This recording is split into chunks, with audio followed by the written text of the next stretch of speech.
নিটে প্রশ্ন ফাঁসে উত্তাল দেশ, এবার ফাস্ট ট্র্যাক কোর্ট গড়ে তদন্তের প্রতিশ্রুতি কেন্দ্রের। কোনো কিছুই আমাদের যুব সম্প্রদায়ের কল্যাণ আর ভবিষ্যতের থেকে গুরুত্বপূর্ণ নয়। প্রশ্ন ফাঁসের তদন্তে আমরা ফাস্ট ট্র্যাক কোর্ট গড়ে অপরাধীদের দ্রুত শাস্তি নিশ্চিত করতে চাইছি।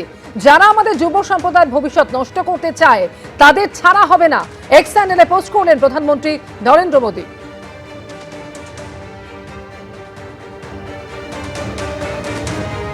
নিটে প্রশ্ন ফাঁসে উত্তাল দেশ, এবার ফাস্ট ট্র্যাক কোর্ট গড়ে তদন্তের প্রতিশ্রুতি দিল কেন্দ্র। এক্স হ্যান্ডেলে পোস্ট করেছেন প্রধানমন্ত্রী নরেন্দ্র মোদী। কোনো কিছুই আমাদের যুব সম্প্রদায়ের কল্যাণ আর ভবিষ্যতের থেকে গুরুত্বপূর্ণ নয়। প্রশ্ন ফাঁসের তদন্তে আমরা ফাস্ট ট্র্যাক কোর্ট গড়ে অপরাধীদের দ্রুত শাস্তি নিশ্চিত করতে চাইছি। যারা আমাদের যুব সম্প্রদায়ের ভবিষ্যৎ নষ্ট করতে চায় তাদের ছাড়া হবে না, এক্স হ্যান্ডেলে পোস্ট প্রধানমন্ত্রীর।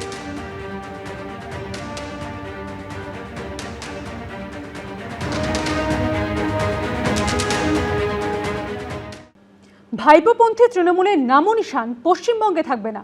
বুধবার বিধানসভায় দাঁড়িয়ে এই ভাষাতেই আক্রমণ শানালেন মুখ্যমন্ত্রী শুভেন্দু অধিকারী। পাশাপাশি অভিষেক বন্দ্যোপাধ্যায়কে কার্যত তুলোধনা করলেন। বললেন, কি বলেছিলেন? ডিজে বাজাবেন? বাংলার লোক ডিজে বাজিয়ে দিয়েছে। পাল্টা জবাব দিয়েছে কালীঘাট তৃণমূল। এই ভাইপোপন্থী তৃণমূলের নাম নিশান পশ্চিমবঙ্গে থাকবে না। আমার দায়িত্ব। 21-এর মঞ্চ থেকে মুখ্যমন্ত্রীর নাম নিয়ে নিশানা করেছিলেন অভিষেক বন্দ্যোপাধ্যায়। সেই বক্তৃতার প্রসঙ্গ টেনে বিধানসভা থেকে ডায়মন্ড হারবারের সাংসদকে তুলোধনা করলেন মুখ্যমন্ত্রী শুভেন্দু অধিকারী। বিজেপি সরকার 21শে জুলাই আটকাতে পারলেন, শুভেন্দু অধিকারী 21শে জুলাই আটকাতে পারলেন, অমিত শাহ 21শে জুলাই আটকাতে পারলেন। ফলতার মতো দূরবীন লাগবে খুঁজতে, দূরবীন লাগবে। কালকে অনেক বড় বড় কথা বলেছেন, আয় শুভেন্দু অধিকারী, আয় অমিত শাহ। কি বলেছিলেন? ডিজে বাজাবেন। 4 তারিখে অমিত শাহ যেন রাজ্যে থাকে। ডিজে বাজিয়ে দিয়েছে বাংলার লোকেরা। অভিষেক বন্দ্যোপাধ্যায়ের উদ্দেশ্যে রীতিমতো চ্যালেঞ্জ ছুড়ে দিয়েছেন মুখ্যমন্ত্রী। এই সরকার ভদ্র আছে বলে না, এখনো এরকম প্যান্টের পকেটে হাত ঢুকিয়ে ওই হিরো কায়দায় 2000 লোকের সামনে হাত নাড়তে নাড়তে আপনাকে আমি বলে গেলাম, ওই ছোড়াকে প্রতিষ্ঠিত চোর। ভিতরে থাকবেন কি বাইরে থাকবেন ভবিষ্যৎ বলবে। যেখানেই থাকুন ডায়মন্ড হারবারে লড়ুন। 40% মুসলিম ভোট আছে, তারপরেও আপনাকে যত ভোটে জিতেছেন তত ভোটে যদি হারাতে না পারি, মিলিয়ে নেবেন আপনি। আপনার অবস্থা ওই সকল পুষ্পার থেকেও খারাপ হবে। ভোটে লড়ুন, কোথায় থাকবেন দেখবেন। অভিষেক ব্যানার্জি হাউসের সদস্য নন, অথচ তাকে আক্রমণ করে বা তাকে লক্ষ্য করে যেভাবে মুখ্যমন্ত্রী ভাষণ দিয়েছেন, তো স্পিকারের তো উচিত একদিন জবাবি ভাষণ দিতে অভিষেক বন্দ্যোপাধ্যায়কে বিধানসভায় আমন্ত্রণ জানানো। এটা কোন রীতি? মঙ্গলে 21শে জুলাই ঋতব্রত শিবিরের মঞ্চ থেকে অভিষেক বন্দ্যোপাধ্যায়কে নিশানা করেছিলেন ফিরহাদ হাকিম। ঠোস কথা বলবে না, যারা লিফটে করে উঠে রাজনীতি করছে তারা শেষ কথা বলবে না, প্যারাসুট থেকে এসে যারা রাজনীতি করছে তারা শেষ কথা বলবে না। এই দিন শহীদ দিবসের প্রসঙ্গ টেনে অভিষেক বন্দ্যোপাধ্যায়কে আক্রমণ শানালেন শুভেন্দু অধিকারী। কালকে তো শহীদ দিবস হয়নি। কেউ বলছেন ভাইপো প্যারাশুটে নেমেছে, আর ভাইপো বলছে নোট খাতা খুলে রাখো, 31-এ হিসাব হবে। আরে তুমি বাইরে থাকলে তো হিসাব হবে। 4টা মেয়ের পরে ডায়মন্ড হারবার গেছো, জোকা পেরিয়েছ, যাও না ডায়মন্ড হারবার। পান্নালাল হালদার নিয়ে যান চ্যাম্পিয়ন এমপি কে।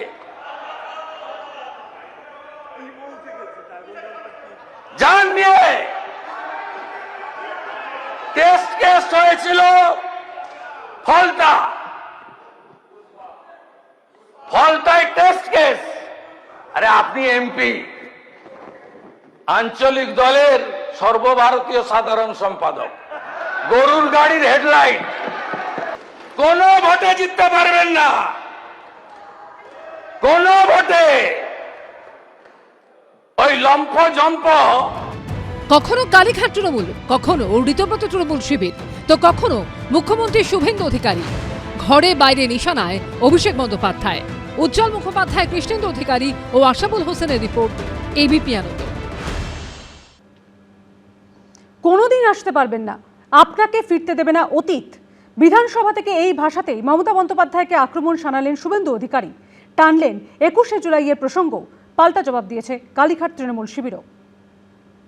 কোনদিন আসতে পারবেন না, আপনাকে ফিরতে দেবে না অতীত।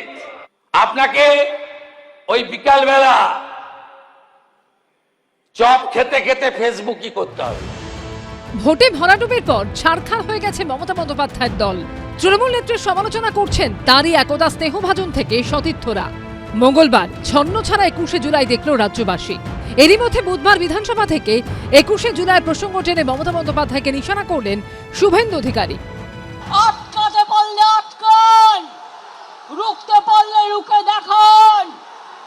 আর আমি যদি থাকি, আমার টিম যদি থাকে, জেনে রাখবে আমরা আপনাদের ধরাশায়ী করে ছাড়বো।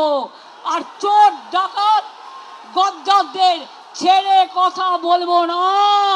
সবাই গদ্দার, সব চোরে নাকি চলে গেছে ওদিকে। আপনি ভাবতে পারেন কি রুচি। বিড়লা তারামণ্ডলে বলছেন বেঁচে আছি, দেখে নেব।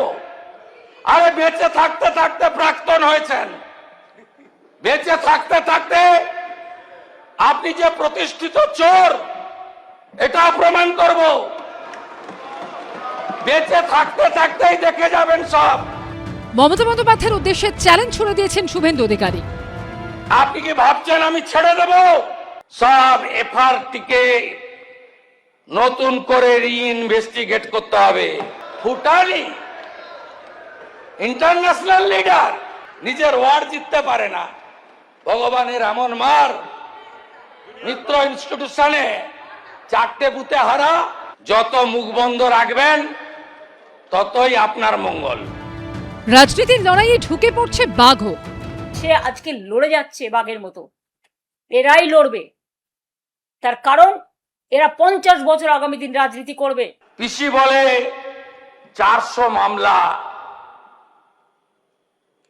তাও তো ভয় পায়নি ছেলেটা আমার। ওটা বাঘ না বিড়াল? ফলতাতে একবার দেখেছেন, যতদিন যাবে দেখবেন। আজ যত চুরি ডাকাতি করেছেন হিসাব তো নয়, বের করব, গর্ত খুঁড়ে বের করব। আক্রমণ পাল্টা আক্রমণ, নিশানা পাল্টা নিশানা। বাদল অধিবেশনে ও গ্রীষ্মে নাচে ফুটছে পশ্চিমবঙ্গের রাজনীতি। কৃষ্ণেন্দু অধিকারী, আশাবুল হোসেন ও উজ্জ্বল মুখোপাধ্যায়ের রিপোর্ট, এবিপি আনন্দ। এবার সরাসরি মমতা বন্দ্যোপাধ্যায়কে বার্তা দিলেন কল্যাণ বন্দ্যোপাধ্যায়। বললেন, রক্তের সম্পর্কের লোকের জন্য নয়, আপনি নেতা হয়েছেন লক্ষ লক্ষ তৃণমূল কর্মীর জন্য। পাশাপাশি তিনি বলেন, মমতা বন্দ্যোপাধ্যায়কে বাস্তব পরিস্থিতিটা বুঝতে হবে। লক্ষ লক্ষ তৃণমূল কংগ্রেসের ওয়ার্কারের জন্য মমতা দি বাংলার নেত্রী হয়েছে। কোনো রক্তের সম্পর্কের লোকের জন্য মমতা দি বাংলার নেত্রী হননি। এবং সেই লড়াইয়ের দীর্ঘকালের সাথী আমি। মঙ্গলবার 21শে জুলাইয়ের মঞ্চে মমতা বন্দ্যোপাধ্যায়ের সঙ্গে বাদানুবাদের পর বুধবার রাগে, ক্ষোভে, অভিমানে কার্যত ফেটে পড়লেন কল্যাণ বন্দ্যোপাধ্যায়। অভিষেক করে তাহলে তো প্রবলেম হয়ে যাচ্ছে আমাদের। বাংলার মানুষ মমতা দির দিকেই তাকিয়ে আছে। মমতা দির জন্য লড়াই করতে আমি প্রস্তুত আছি, কিন্তু দিদিকেও বুঝতে হবে বাস্তবটা কি। দিদি যদি বাস্তব না বোঝে, তাহলে দিদি যে দল তৈরি করেছে, দিদি নিজের হাতে সেই দল শেষ করবে। মঙ্গলবার শহীদ স্মরণের মঞ্চে কল্যাণ বন্দ্যোপাধ্যায়ের ভাষণ চলাকালীনই পৌঁছন মমতা বন্দ্যোপাধ্যায়। কিন্তু শ্রীরামপুরের তৃণমূল সাংসদ দীর্ঘক্ষণ বক্তৃতা দিয়েছেন, এই অভিযোগে বিরক্তি প্রকাশ করেন তিনি। মঞ্চেই দুজনের বাদানুবাদ হয়। নেত্রী মমতা বন্দ্যোপাধ্যায় মঞ্চে এসেছেন, অভিষেক আছে বিড়লা প্ল্যানেটোরিয়ামের সামনে এই মহতী সভায়, তাদের অভিনন্দন জানাই। গত 2.5 মাসে এরপর বুধবার দিল্লিতে অভিষেক বন্দ্যোপাধ্যায়কে নিশানা করার পাশাপাশি খোদ মমতা বন্দ্যোপাধ্যায়কেও কড়া বার্তা দিলেন কল্যাণ বন্দ্যোপাধ্যায়। দিদির যদি মনে হয় অভিষেক এসে বসে আছে কেন, এটা যদি দিদির বিরক্তের কারণ হয়, তাহলে আমাদেরকে ছেড়ে দেওয়া ভালো, শুধু অভিষেককে নিয়ে থাকুক দিদি। তাহলে 21শে জুলাইয়ের মঞ্চে মমতা বন্দ্যোপাধ্যায়ের সঙ্গে বাদানুবাদ নিয়েও নিজের অবস্থানে অনড় রয়েছেন কল্যাণ বন্দ্যোপাধ্যায়। কেউ তো কানের মধ্যে গুঁজেছে 1 ঘন্টা বক্তৃতা দিচ্ছে, আর দিদি এমনি এমনি করে ঘড়ি দেখালেই হয়ে যাবে। 1 ঘন্টা ধরে বলছে, 1 ঘন্টা ধরে বলছে, মেনে নেবো। আমি দিদিকে ভালোবাসি, দিদিকে শ্রদ্ধা করি, দিদির জন্য সবকিছু করতে রাজি আছি, কিন্তু দিদিকেও রিজনেবল হতে হবে। মমতা বন্দ্যোপাধ্যায় দীর্ঘ দিনের সৈনিক, কল্যাণদার বক্তব্যের উপর আমি বাড়তি কোনো কথা বলবো না। সব মিলিয়ে কালীঘাট তৃণমূলে ক্ষোভের পাহাড় জমছেই। বিজেন্দ্র সিংহ, কৃষ্ণেন্দু অধিকারী, আশাবুল হোসেন, এবিপি আনন্দ। পুরনিয়োগ দুর্নীতি মামলায় ইডিতে হাজিরা দিলেন মদন মিত্রর ছেলে শুভরূপ। সূত্রের দাবি, ব্যাংকের নথিপত্র নিয়ে তিনি আসেন ইডির দফতরে। বেরোন প্রায় 9 ঘন্টা পর। বেরোনোর পর ক্যামেরার সামনে মুখ খুলতে চাননি শুভরূপ মিত্র। ঋতব্রত তৃণমূলের নাম লেখানো মদন মিত্রকে পুরনিয়োগ দুর্নীতির মামলায় ডেকে পাঠিয়েছে এনফোর্সমেন্ট ডিরেক্টরেট। 14 জুলাই তার স্ত্রী ও 2 ছেলেকে ইডি নোটিশ পাঠায়। পরদিনই শিবির বদলে ঋতব্রত তৃণমূলে চলে যান কামারহাটির বিধায়ক। ইডির তলবে বুধবার সিজিও কমপ্লেক্সে হাজিরা দেন মদন মিত্রর এক ছেলে। সূত্রের দাবি, ব্যাংকের নথিপত্র নিয়ে তিনি আসেন ইডির দফতরে। প্রায় 9 ঘন্টা পর ইডি অফিস থেকে বেরোন মদন মিত্রর ছেলে। যদিও বেরোনোর পর ক্যামেরার সামনে মুখ খুলতে চাননি তিনি। দাদা কি বলবেন, এত ঘন্টা দেড়া শেষে কি কথা হলো? দাদা অ্যাকাউন্ট নিয়ে কোনো কথা হয়েছে, ট্রানজাকশন নিয়ে বা কোনো কিছু নিয়ে? দাদা ইডির আধিকারিকরা কি সন্তুষ্ট আপনার উত্তরে? দাদা আমার বলেছে আমি নাকি বেআইনি চাকরি দিয়েছি পৌরসভায়। আমি তো কোনোদিন এরকম করিনি। আর পৌরসভায় আমি চাকরি দেবো কি করে? পৌরসভা তো আমার আন্ডারে নয়। পৌরসভার খাতাও আমি দেখি না, প্রশ্নও আমি করি না। পৌরসভার যারা কর্মকর্তা তারা রয়েছে, বাট আমার ডেকেছেন নিশ্চয়ই। ছেলেকেও তো আজকে পূর্ণ ফ্যামিলি ডেকে নিয়েছে, পুরো কোঅপারেশন।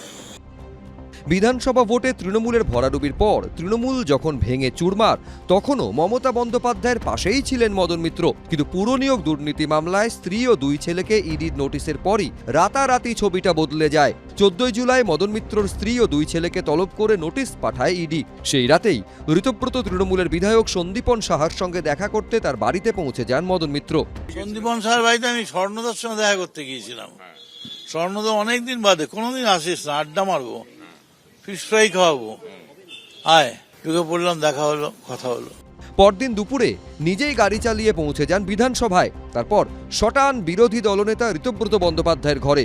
ঋতব্রত তৃণমূলের হাত ধরে অভিষেক বন্দ্যোপাধ্যায়কে নিশানা করতে শুরু করেন মদন মিত্র। ওই অভিষেক ব্যানার্জিকে দিয়ে বিজেপিকে হারানো যাবে না। ওই হিটলারি কায়দায় প্লেন থেকে নেবে, কোমরে হাত দিয়ে 4 তারিখ দেখে নেবো, হুইসেল বাজবে, এসব করে হবে না। মমতা বন্দ্যোপাধ্যায় দীর্ঘদিনের সঙ্গী মদন মিত্রকে 21শে জুলাইও দেখা যায় ঋতব্রত তৃণমূলের মঞ্চেই। সেখান থেকে মমতা বন্দ্যোপাধ্যায়কেও বার্তা দেন তিনি। আজকের এই 3 টুকরোর জন্য কে দায়ী? যদি হিম্মত থাকে মমতা বন্দ্যোপাধ্যায়, আপনি হেঁটে আসুন, একটা ডিমও পড়বে না, খালি বলবেন হ্যাঁ আমার ভুল হয়েছিল, আমি গান্ধারীর মতো পুত্র স্নেহে অন্ধ ছিলাম, আমার অন্যায় হয়েছিল। কেউ ডিম মারবে না।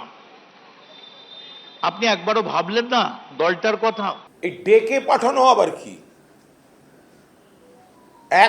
অ্যাকশন ডেকে পাঠাবে, চা খাবে। আমি মদনদা বলে বলছি না, মদনদা আমি কোনো ব্যক্তিগত আক্রমণ করছি না। এইসব আইওয়াস ডেকে পাঠানোর কোনো মানে কি আছে? অভিযোগ থাকলে অ্যাকশন দেখবে লোকে। এই নিয়ে তীব্র কটাক্ষ করেছে বাম ও বিজেপি। মদন মিত্রর ছেলে এবং স্ত্রীকে সমন পাঠিয়েছে ইডি। ওরা যাবেন, দেখা করবেন। মদন মিত্র বলেছেন তিনি দেখা করবেন, ইডির সমন পাঠানো এটা কোনো গুরুত্বপূর্ণ বিষয় নয়। মদন মিত্রকে সপরিবারে ডেকেছেন, আর দুদিন পরে তো দুর্গা ঠাকুরকে সপরিবারে আমরা ডাকবো। মদন মিত্র কে যে তাকে সপরিবারে ডাকা যাবে না? আপনারা তো চিন্তিত কেন?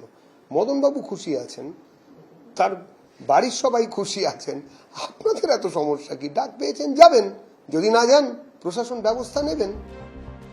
পুরনিয়োগ দুর্নীতি মামলায় গ্রেফতার হয়েছেন প্রাক্তন দমকল মন্ত্রী সুজিত বসু। এবার পুরনিয়োগ দুর্নীতির মামলায় মদন মিত্রকে ডেকেছে ইডি। আবির দত্ত, কৃষ্ণেন্দু অধিকারী, এবিপি আনন্দ। এবিপি আনন্দ, এগিয়ে থাকে, এগিয়ে রাখে।